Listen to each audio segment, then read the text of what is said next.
Long before the idea of America existed, the land stretched silently beneath endless skies, forests thick with trees, rivers that moved without hurry, mountains that watched the centuries pass, and plains where herds of animals grazed in quiet rhythm. And on that land lived many peoples whose names would one day be forgotten by maps, but whose lives filled the continent with meaning. They hunted, fished, planted, and traded.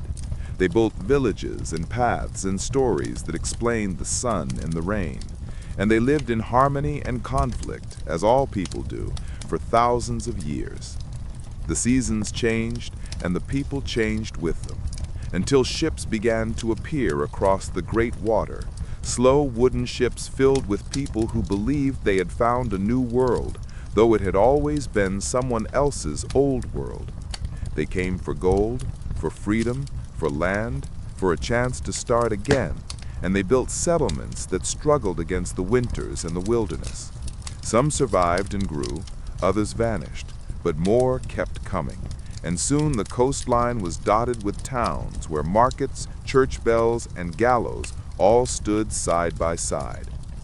The people worked, planted, traded, prayed, and argued. The colonies belonged to distant kings, but distance bred independence. Slowly, the settlers began to see themselves as something different. They spoke of liberty while owning slaves. They wrote of equality while pushing aside the natives. They built assemblies and councils and began to resent taxes sent from across the sea, until one day arguments turned into muskets and protests into war.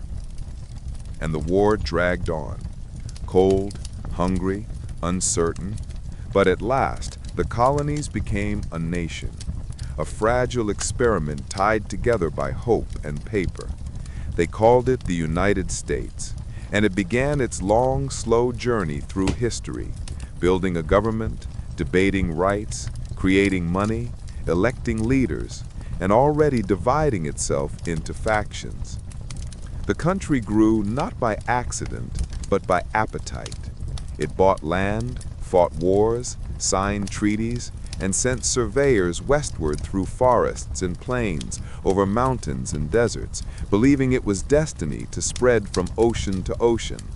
Towns appeared, railroads followed, plows cut the earth, lines crossed the sky, and with each mile, the old inhabitants were pushed aside.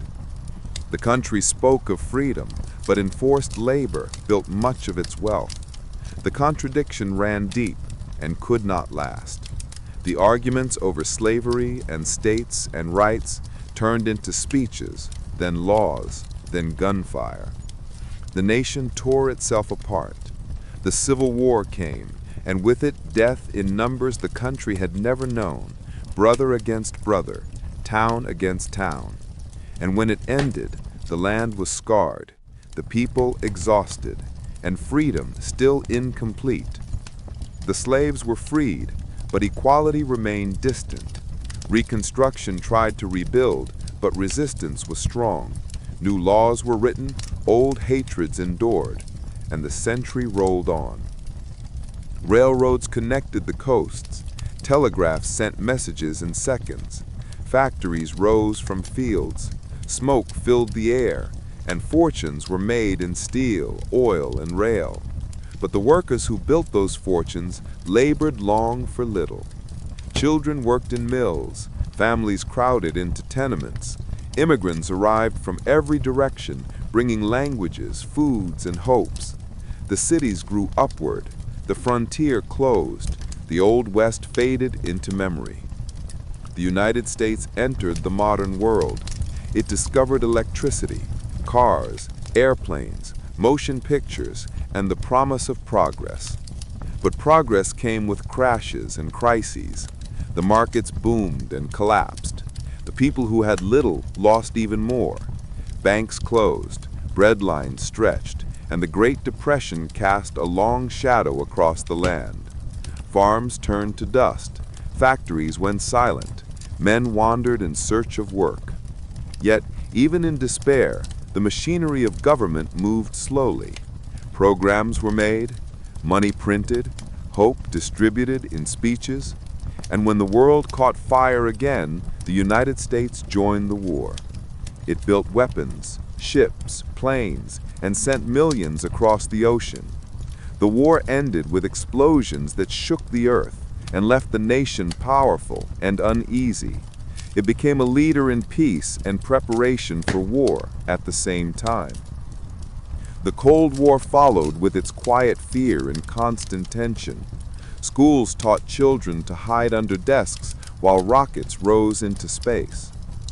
The United States landed men on the moon and watched them step onto its dust with words of triumph and images broadcast everywhere. While back on Earth, the nation struggled with its conscience. Marches filled streets demanding civil rights, equality, and justice. The laws changed slowly, but hearts slower. Leaders fell to bullets, and crowds kept marching. The country aged, yet stayed restless. It fought wars it did not win. It faced protests it did not understand. It moved from optimism to disillusionment and back again. Technology grew. Computers filled rooms, then desks, then pockets. People spoke of freedom through machines, while privacy quietly disappeared. The economy rose, fell, rose again. Cities spread, highways cut through farmland, suburbs covered fields.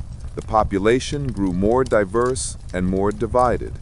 Politics became performance, the news became entertainment, and the past became something to argue about rather than remember. The nation faced new enemies from without and within. Towers fell, wars began again in deserts and mountains, and the cycle of patriotism and regret repeated through each decade. New inventions promised convenience and delivered dependence. The internet connected everyone and confused everyone. The country talked constantly and listened rarely. Storms, fires, floods, and debates filled the years. The flag still waved, the anthem still played, and the people still believed in something, even when they could not agree on what that something was. Presidents came and went, scandals repeated, economies fluctuated, ideals shifted, but through it all, the same quiet machinery of ordinary life kept turning. Children went to school, workers filled offices, bills were paid, elections held, and history continued, not in great leaps, but in daily repetition. One generation replacing the last, adding more layers to the long, slow sediment of time. From the first footsteps on the continent to the cities lit by endless screens, the United States grew old without realizing it. Its history a mixture of progress and pause, invention and inertia, dreams and deaths. It had conquered frontiers and been conquered by its own excesses. It had spoken loudly of liberty while owning slaves. It had written of equality while pushing aside the natives. It had sent humans into space, but struggled to understand each other on Earth. Yet, even in its confusion, it continued, always forward, always arguing, always believing that tomorrow would somehow be better because it had to be. The land itself still stretched from ocean to ocean, still filled with rivers and plains and forests, though fewer now. The people still moved upon it as their ancestors had, though faster and with more noise. History still unfolded slowly through small decisions, unnoticed moments, quiet persistence.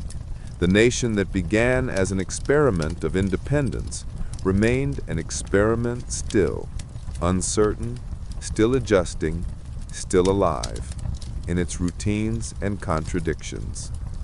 From wooden cabins to steel towers, from ink and quill to touchscreen, the United States has been one long conversation with itself. Sometimes shouted, sometimes whispered, often dull, always continuing.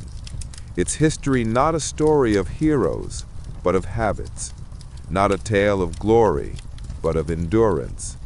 And so it moves on, through another century, filling archives with records and headlines with repetition, its citizens waking, working, sleeping, dreaming, complaining, rebuilding, and forgetting as the seasons turn and the flag remains, and history continues, without hurry, without pause, simply existing as it always has. A long, unbroken line of ordinary days, stretching from the past into the future.